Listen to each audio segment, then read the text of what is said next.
Good morning students. આજે આપણે chapter number 5માં થિયરીમાં આગળ વધીશું. હવે આજની જે થિયરી છે એ મોસ્ટ ઇમ્પોર્ટન્ટ છે ઘણા બધા ચેપ્ટર માટે, ધ્યાનથી જોવા વિનંતી છે. ટોપિકનું નામ છે વેગમાનનું સંરક્ષણ. શું છે? વેગમાનનું સંરક્ષણ. હવે આ વેગમાનનું સંરક્ષણ છે શું? બરાબર, સૌથી પહેલાં તો એવું કહી શકાય કે આંતરક્રિયા કરતા કણોના અલગ કરેલા તંત્રનું કુલ વેગમાન અચળ હોય છે. હવે આ શબ્દમાં તમને બહુ ખબર ના પડે તો ફિલહાલ એટલો શબ્દ યાદ રાખો કે કુલ વેગમાન અચળ હોય, એટલે કે વેગમાન બદલાતું નથી, સમયના સાથે સાથે વેગમાનમાં ફેરફાર થતો નથી, એવું આ કહેવા માગે છે. હવે આને એક ઉદાહરણ દ્વારા આપણે સમજીશું. ઉદાહરણ માટે આપણે ગન એટલે કે બંદૂક અને ગોળીનું ઉદાહરણ લઈશું. બરાબર, ગન એટલે તો એને જી જ કહી શકાય, ગન.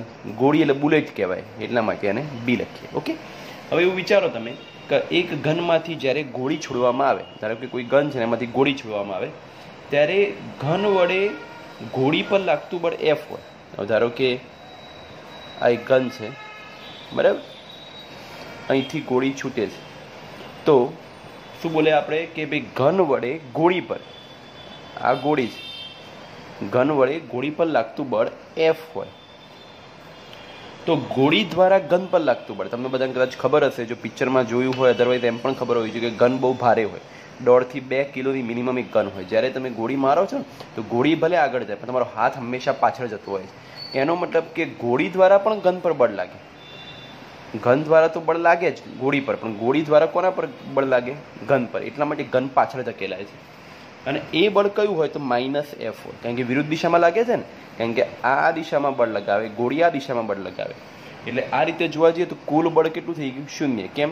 કારણ કે બંને બળોનો સરવાળો કરો પણ F - F બરાબર 0, એટલે નેટ વેલ્યુ કેટલી થાય? 0. એટલે હવે તમે ન્યૂટનના ગતિનો બીજો નિયમ જાણો છો કે F બરાબર dp સદિશ બાય dt. તો F ની જગ્યાએ શું મૂકી દેવાનું? 0. તો શું આવ્યું? dp બાય dt બરાબર 0. આનો મતલબ શું થાય કે ભાઈ વેગમાનનો સમયની સાથે થતો ફેરફાર 0 છે, એટલે કે વેગમાન સમયની સાથે બદલાતું નથી. બરાબર, શબ્દ મારો ધ્યાનથી સાંભળજો કે વેગમાન સમયની સાપેક્ષે બદલાતું નથી, અથવા વેગમાનનો સમયની સાપેક્ષે ફેરફાર 0 છે. બરાબર, એટલે સાબિત થયું કે વેગમાનનું સંરક્ષણ થાય છે. વેગમાનનું શું થાય છે? સંરક્ષણ થાય છે. બરાબર, હજી આ વસ્તુ ઓર ડિટેલમાં સમજીએ. ચલો વેગમાનના કન્સેપ્ટથી સમજીએ. એવું ધારી લો કે ગોળી છોડ્યા પહેલા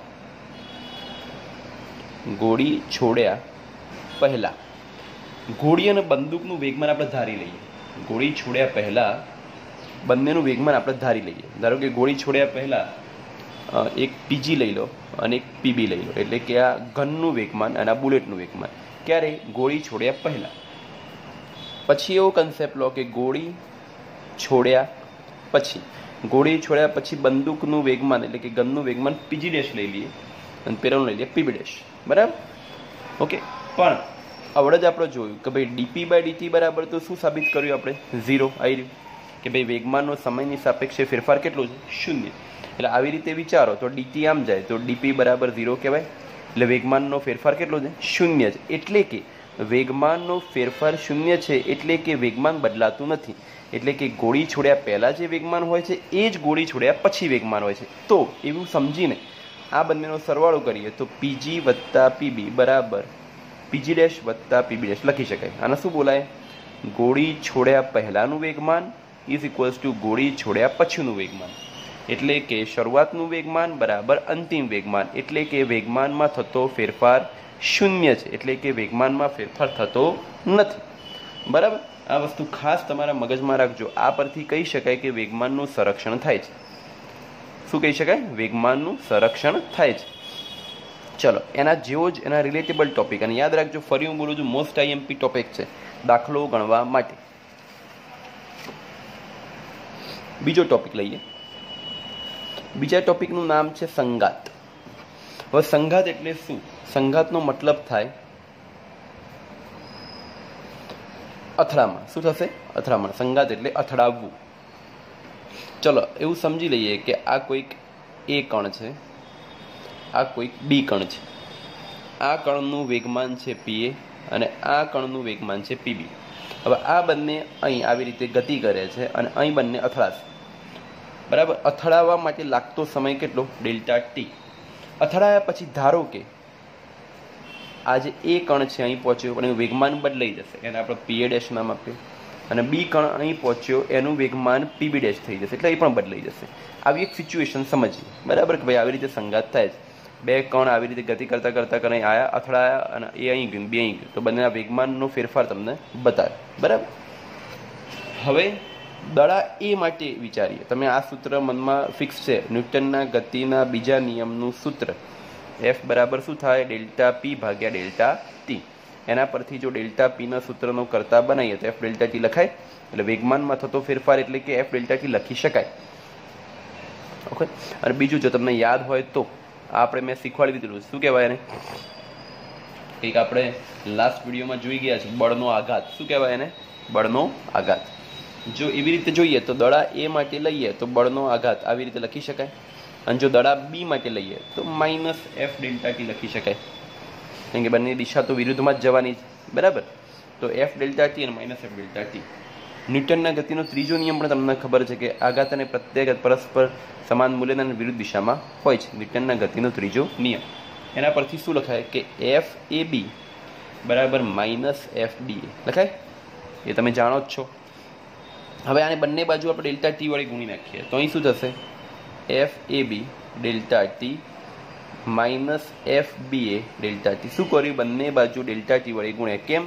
કારણ કે વેગમાન મૂકી શકીએ એટલે, કારણ કે એફ ડેલ્ટા ટી બરાબર શું છે? વેગમાનનો ફેરફાર.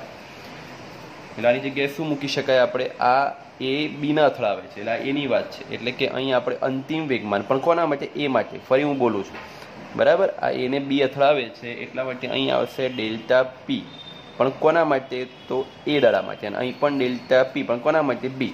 તો વેગમાનનો ફેરફાર એટલે કે અંતિમ વેગમાન પીએ ડેશ છે, પ્રારંભિક વેગમાન પીએ છે, એટલે અહીં શું લખાશે? PA dash minus PA is equals to PB dash minus PB. હવે તમે અને ઓલરેડી અહીં આની આગળ માઇનસ તો છે જ, શું છે આગળ? માઇનસ, એટલે આવું થઈ જશે. એટલે માઇનસ પહેલાં ઓપન કરીએ તો નિશાની બદલાઈ જશે. ચલો તો અહીં બાજુમાં જ કરી લઈએ. P A dash minus P A minus P B dash plus P B. હવે માઇનસ પી આ બાજુ લઈ જાઓ અને આને આ બાજુ લઈ જાઓ તો શું થાય?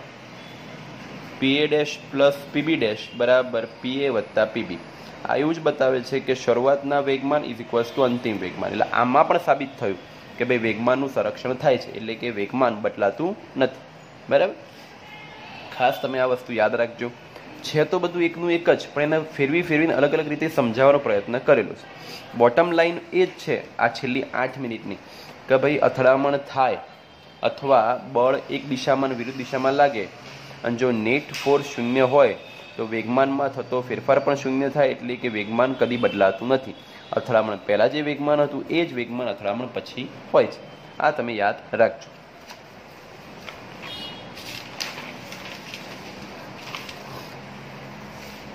ચલો એના પછીનો જે ટોપિક છે એ છે કણનું સંતુલન. શું છે કણનું સંતુલન?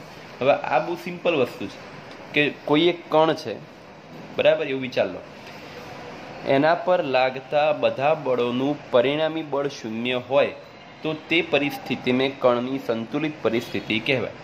ફરી એકવાર બોલું છું, કણ પર લાગતા બધા બળોનું પરિણામી બળ શૂન્ય હોય તો તેવી પરિસ્થિતિને કણની સંતુલિત પરિસ્થિતિ કહેવાય છે.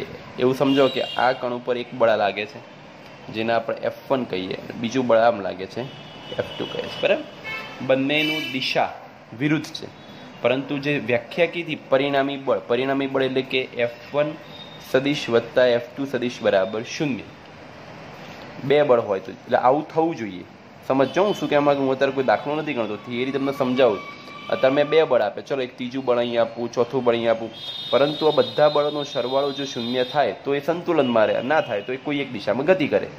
આનું તમને એક સિમ્પલ ઉદાહરણ આપું.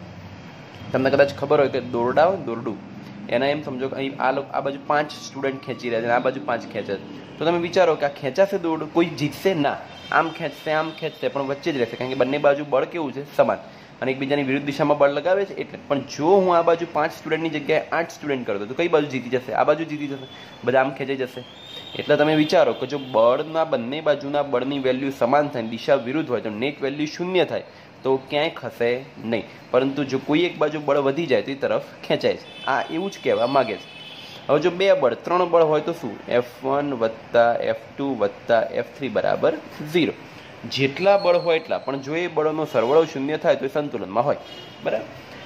જો ઘટકોના સ્વરૂપમાં લખવાનું કહે કે ભાઈ ફક્ત x દિશાના ઘટકો લખવા, તો કશું વાંધો નહીં, બહુ સિમ્પલ છે. F1x F2x F3x બરાબર 0. y દિશામાં હોય તો પણ F1y F2y F3y બરાબર 0. અને રીતે જો z હોય તો F1z F2z અને F3z બરાબર 0. એટલે આમ તમને બળના 3 અલગ અલગ દિશાના ઘટકો મળ્યા, x દિશા, y દિશા અને z દિશા. બરાબર. ચલો, આ હતા આજના 3 ટોપિક. ખાસ શાંતિ જોજો, કંઈ પણ ના ખ્યાલ આવે તો કહેજો.